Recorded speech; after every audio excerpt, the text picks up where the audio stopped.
ग्रह बहुत अच्छे हैं, आप परिश्रम भी बहुत अच्छा कर रहे हैं, फिर भी आपको हमेशा विघ्न बाधा और परिवार में अशांति, कलह, रोग व्याधि से ग्रसित हो जाते हैं।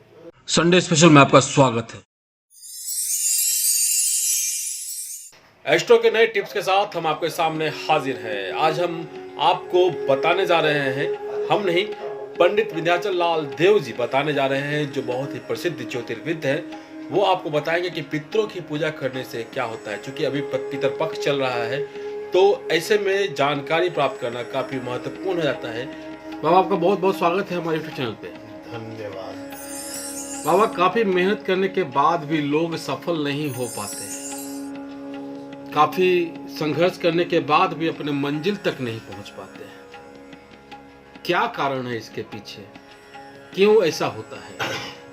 देखिए, जैसे किसी विद्यार्थी को जीवन में सफल होने के लिए कई चीजें की आवश्यकताएं होती है। जैसे अच्छा इंस्टीट्यूट दें आप, उसके साथ साथ अपने घर का वातावरण अच्छा रखें, उसके साथ साथ उसको एक अच्छे टीचर की भी जरूरत पड़ती है। कई चीजें की बात है, कोई गलत लोगों के प्रभाव में बच्चे नहीं आए, क्योंकि बच्चों की अनुभव तो कम होती है ना, परिपक्वता में कमी रहती है जी। उसी तरह से ये जीवन भी है। जीवन में अगर व्यक्ति सफल नहीं हो रहा है तो उसमें कई चीजें जुड़ती है। जैसे मान लीजिए कि वातावरण में कई तरह के दुष्प्रभाव है। तो जैसे प्रेतात्माएं हैं, आप देखते हैं कि रोज ब दिन कोई खुदकुशी करके मर जाता है, कोई फांसी लगा लेता है, कोई जहर खा लेता है, कि किसी की एक्सीडेंट में डेथ हो जाती है। कई तरह की बात है, अकाल मृत्यु हो जाती है बीमारी से। हाँ, तो ये आत्माएं प्रकृति में भटकते रहती है और वह प्रयास करती है कि हम किसी के संपर्क में आ करके उसको भी डिस्टर्ब करें। अच्छा। उसको भी अपने तरह बनावे। अच्छा। भूत बनाता है, चोर बनाता है, साधु बनाता है। तो इन सब कई चीजों, आपके ग्रह बहुत अच्छे हैं, आप परिश्रम भी बहुत अच्छा कर रहे हैं, फिर भी आपको हमेशा विघ्न बाधा और परिवार में अशांति, कलह, रोग व्याधि से ग्रसित हो जाते हैं।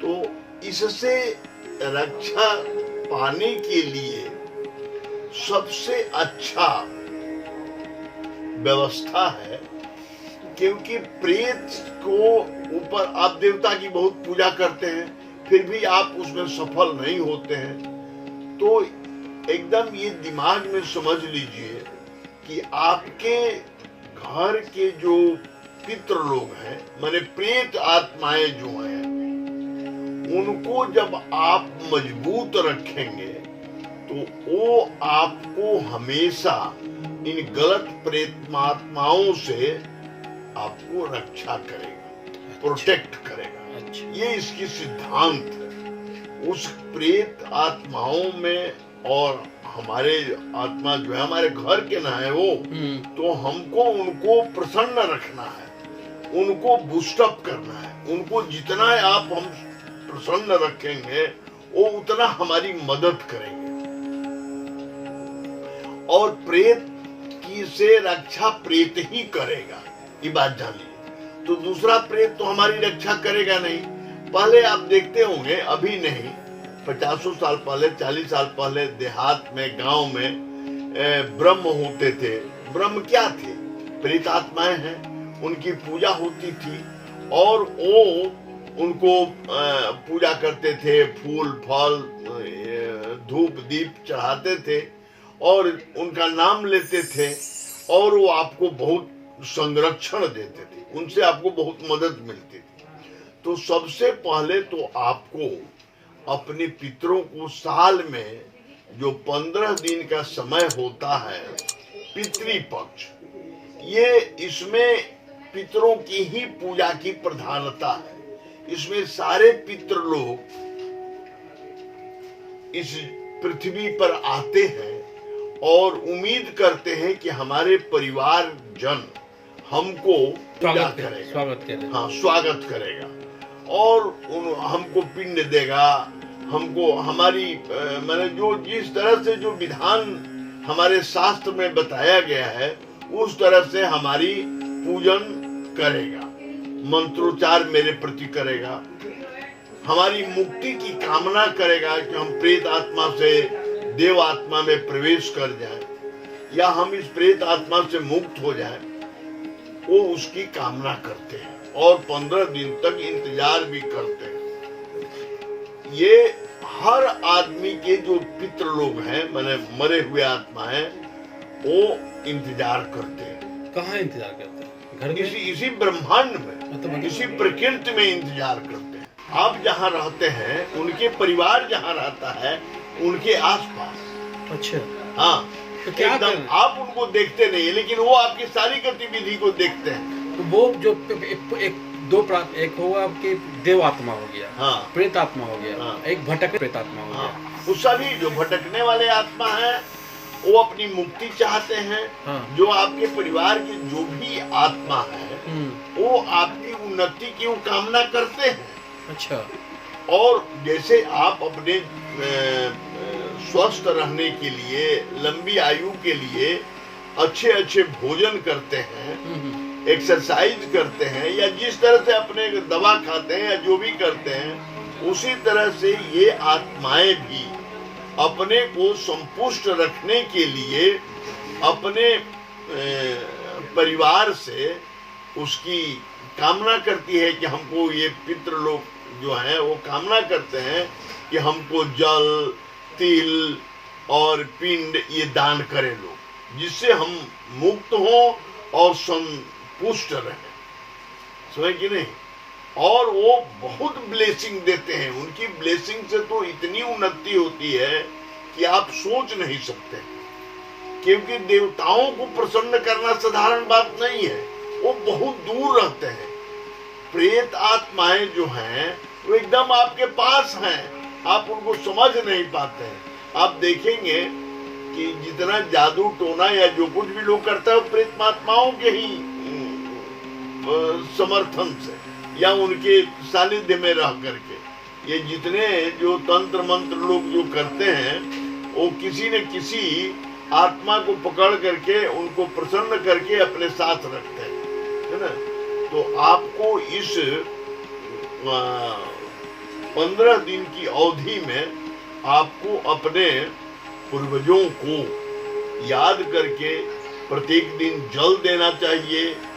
और अगर आपके पास व्यवस्था है तो किसी शुभ जगह, जैसे पितरों के लिए गया बहुत प्रधान जगह है, वहां पर जा करके पिंडदान करना चाहिए। अगर हर वर्ष आप करते हैं तब तो फिर आपको कहना ही नहीं है।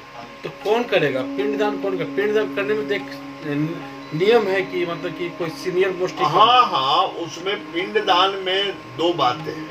अगर आपके माता पिता नहीं हैं तो आप पिंडदान करें जा करके, और अगर माता पिता हैं और आप बहुत परेशान हैं लेकिन माता पिता इस स्थिति में नहीं है कि जा करके वो कर सके गया में, तो आप स्वयं जाके करें, त्रिपिंडी करें। त्रिपिंडी जब आप करेंगे तो आपके माता पिता के रहते हुए भी आप कर सकते, और उससे आपके परिवार में कोई आत्माएं भटक रही है जो जिसके चलते आप परेशान हो रहे हैं, वो ठीक हो जाएगा। काफी दिन निकल गया है तो अब क्या करें? फिर भी करिए, एकदम उससे कोई दिक्कत नहीं। और जो ये जल देने वाला है तो जल कौन देगा? घर का हर आदमी दे सकता है? नहीं, एक व्यक्ति जाकर के दे, जो श्रेष्ठ व्यक्ति है उस परिवार का। हाँ। वो जो बड़ा बुजुर्ग है वो दे। हाँ। और पुरुषों के द्वारा ही दिया जाता है ये सब? गया में तो करने के बाद आपकी बहुत तरह की समस्याएं का समाधान हो जाएगा, और सब लोग गया जाके कर भी नहीं पाते हैं। जी जी जी। हाँ, तो ऐसे जल देना चाहिए। जल? हाँ। किसको देना चाहिए जल? जल अपने पितरों के नाम से। किसको देना चाहिए? घर के कौन सा सदस्य? सबको? सबको नहीं, तो जो उस परिवार का बड़ा बुजुर्ग है वो। हाँ। कहाँ देगा? पीपल में? नहीं, तो ये जल में, नदी में। नदी में? हाँ, नदी में जल देगा। हाँ, नदी अगर आपके घर पर मान लीजिए कि बहुत से लोग हैं जिनके पास नदी उपलब्ध नहीं है, तो अपने कुआं पर कोई ड्राम में या कोई पात्र में जल रख करके उसमें जल दे, और उसको फिर विसर्जित कर फिर उसको विसर्जित कर दे कोई वृक्ष के नीचे। तो जल में कुछ रहता भी है क्या? हाँ, तिल वगैरह, तिल जौ के साथ किया जाता है, मंत्र वगैरह रहता है। हाँ। तो इससे क्या होगा? मतलब ये करने से उन्नति तरक्की बढ़ बहुत बहुत बहुत आती है, बहुत आती है, बहुत आता है, फिर तो लोग प्रसन्न हो जाते हैं। ऐसे कई लोग भी होंगे। और जैसे आपको परेशानी है, तो आप कम से कम 3 बार यानी 3 साल तक त्रिपिंडी गया में कर लें। उसके बाद आप अपना जहाँ रहे वहीं पर 15 दिन जल दे दें, अगर आप सीनियर मोस्ट है तो। हाँ, नहीं है तो कोई बात नहीं है, कोई बात नहीं है। चलिए, तो तरक्की और उन्नति अगर आप चाहते हैं तो आपको ये करना हो। पितृपक्ष में ये कर लीजिए। हाँ। 7 दिन मात्र बचे हैं। आज 18 तारीख है, और 18 तारीख के बाद आपको 25 को ये खत्म हो रहा है। 25 तक आप जरूर करें, कर ले। नहीं होता है तो अगर तिथि मालूम नहीं है तो आप अमावस्या के दिन कर लें। अमावस्या का बहुत ही अच्छा रहता है, महालया के पहले। तो ये है, बाबा आपने समय दिया उसके लिए आपका बहुत बहुत आभार, बहुत बहुत धन्यवाद, बहुत बहुत धन्यवाद। हमेशा की तरह मैं फिर बोल रहा हूँ कि ज्योतिष विद्या पे जिनको विश्वास है उनके लिए ये वीडियो बहुत काम का है। अगर जिनको विश्वास ही नहीं है तो उनको क्या कहें। लेकिन अगर तरक्की उन्नति चाहते हैं, अगर मेहनत कर रहे हैं, परिणाम नहीं मिल रहा है, तो कहीं ना कहीं कुछ ना कुछ है। या तो सही राह आपने नहीं चुना है, ये मंजिल मिलने में परेशानी हो रही है, उम्र बीतता जा रहा है और आपने लक्ष्य को भेद नहीं पा रहे हैं, तो बाबा ने जो कहा है त्रिपिंडी वाली बात, वो आप कीजिए। कोई भी कर सकता है, उसमें कोई ये नहीं है, और न ही इसमें कोई भोज और भंडारा करने की जरूरत पड़ती है। उम्मीद है आपको ये वीडियो अच्छा लगा होगा। वीडियो अच्छा लगा हो तो लाइक कीजिए, शेयर कीजिए, सब्सक्राइब कीजिए हमारे चैनल को। हम फिर मिले किसी और अपडेट के साथ। नमस्कार, जय भारत, जय बिहार।